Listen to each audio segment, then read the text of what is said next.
Moto, c'est la start-up que je vous propose de découvrir tout de suite. Bonjour Driss Ibn Mansour, bienvenue. Vous êtes le cofondateur, président de Moto, créé l'an dernier avec Pierre-François Drouget et Antoine Boutier. C'est quoi Moto ? Exactement. Déjà, merci de me recevoir. Alors, Moto, en 2 mots, c'est une approche différente à la mobilité. Nous, ce qu'on propose, c'est un abonnement à du vélo électrique. Alors, un abonnement à du vélo personnel, donc c'est votre vélo et vous êtes le seul à en disposer.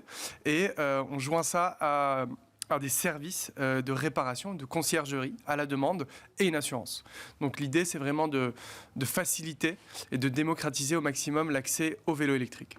En quoi c'est une offre innovante ? L'innovation, c'est tout le service qu'il y a autour, d'une certaine façon ? Alors, il y a des innovations à plusieurs niveaux. Le premier, évidemment, c'est le service. Donc, l'idée de ne pas être propriétaire, mais de plutôt accéder à l'usage plus qu'à la propriété. Donc, ça, c'est un premier modèle innovant sur le mode de consommation de notre mobilité. On consommait des médias, des vidéos, de la musique via des plateformes de streaming. Et l'idée, c'est de pouvoir streamer sa mobilité aussi. Okay. Et l'innovation, elle repose aussi sur le vélo électrique en lui-même. C'est un vélo connecté.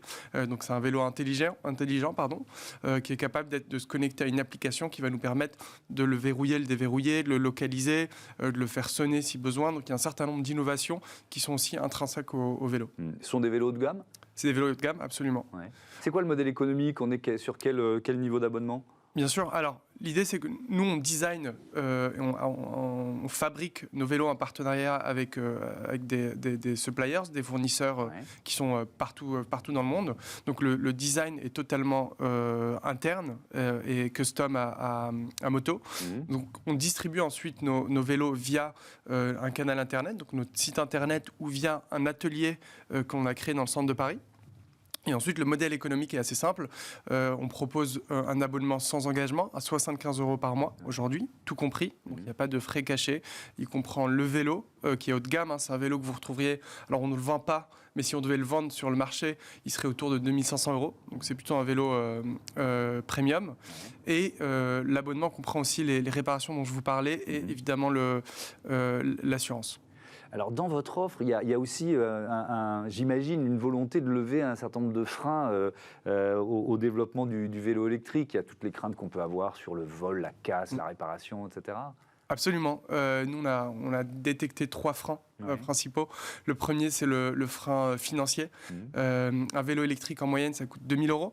Donc, c'est quand même un prix assez élevé qui peut être une barrière pour beaucoup de gens. Donc, nous, en proposant un abonnement, et en fait, en échelonnant ce paiement, on lève ce frein financier. Le deuxième, c'est le frein de la maintenance et de l'entretien. Aujourd'hui, on estime que le coût de l'entretien d'un vélo, c'est environ 15% du prix du vélo électrique à l'année. Donc, ça peut être assez élevé. Et le troisième frein, vous le disiez très bien, c'est le vol. Il y a énormément de vols, surtout dans les grandes villes.